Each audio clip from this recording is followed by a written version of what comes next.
Ako po si Jan ng Genra Transfer It, ang primary operator ng Embro Machine One Head Brother. Ang embroidery machine ang madalas magamit. May 78 pieces output last week.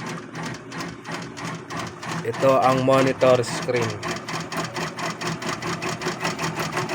At ito naman po ang machine monitor USB port.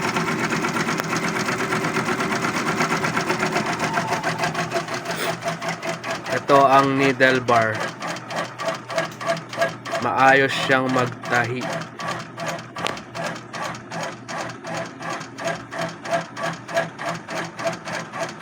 Dito ang aming bobbin rewinder.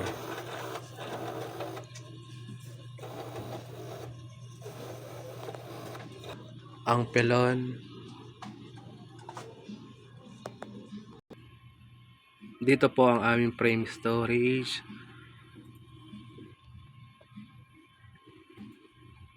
Dito po ang aming ABR.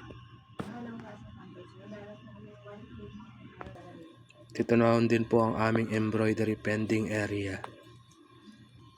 Dito po ang aming mga threads.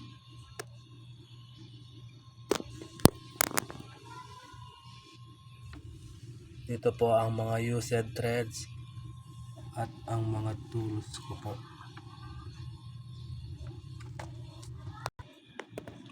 Ito po ang production log,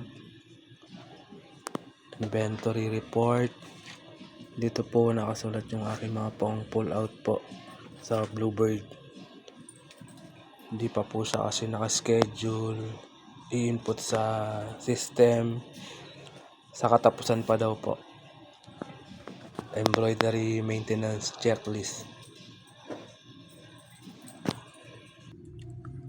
Sa file management, ang storage capacity ng saving file namin ay 7.21 gig.